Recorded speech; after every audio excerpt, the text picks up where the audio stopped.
네, 안녕하세요. 수능 세계지리. 오늘은 우리나라의 세계지도와 세계관의 변화에 대해서 알아보도록 하겠습니다. 자, 우리나라는 중국과 마찬가지로 과거에는 중화 사상의 영향을 많이 받았기 때문에 중국이 세계의 중심이라고 생각을 했습니다.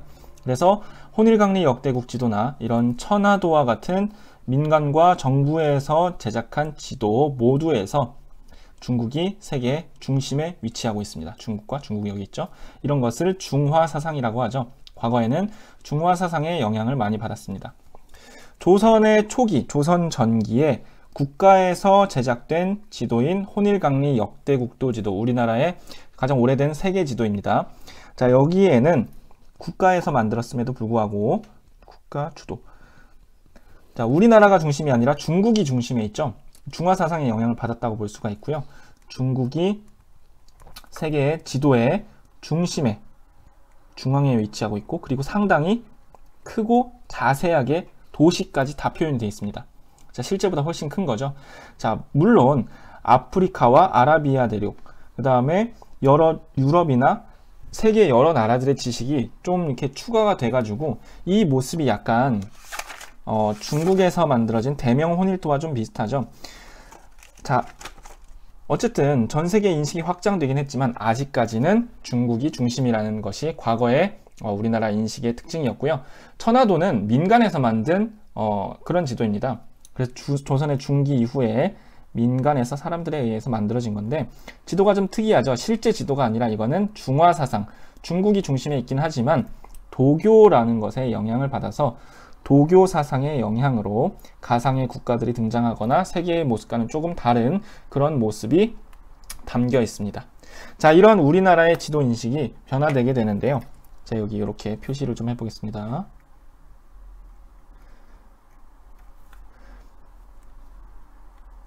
과거에는 중화 사상의 영향을 많이 받았던 우리나라의 지도가 지구 전후도라는 이 두 개가 한 쌍인 지도를 통해서 세계 인식이 확대되게 됩니다. 지구 전후도를 보면요. 지구 전후도. 이름이 왜 전후도냐면은 지구 전도가 있고 지구 후도가 이렇게 있어요. 그래서 지구 전후도라고 불리는 거고, 요거는 조선시대 후기에 실학자들에 의해서 최한기, 김정호라는 분이 목판본으로 제작했습니다. 목판본 제작이라는 거는 이렇게 여러 개 찍어낼 수 있다는 소리죠. 자, 그리고 여긴 세계적으로 되게 유명한 아시아, 아프리카, 뭐 남북 아메리카 이런 게 다 표현되어 있어서 되게 정밀한 세계 지도인 것 같고, 그 다음에 여기에 정확하진 않지만 경위선망이 사용됐다는 점에서 비교적 근대적인 지도라고 볼 수가 있겠죠.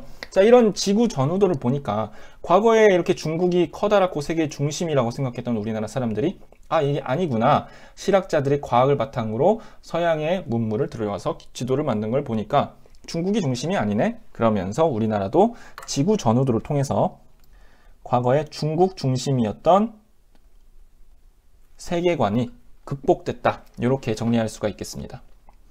자, 그래서 이런 식으로 중국과 우리나라의 세계지도, 세계관은 여러 가지 지도들이 있지만 과거의 전통적인 사상, 중화 사상에서 어떻게 벗어나게 돼서 어떤 지도를 통해서 벗어났는지, 이런 것들을 중심으로 한번 살펴보시면 될 것 같습니다.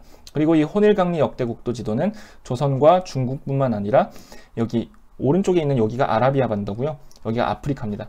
여기 있는 바다는 인도양이겠죠. 이런 것들을 물어보는 문제들이 나올 수 있으니까 좀 자세하게 살펴보시기 바랍니다. 오늘은 간단하게 여기까지 보도록 하겠습니다.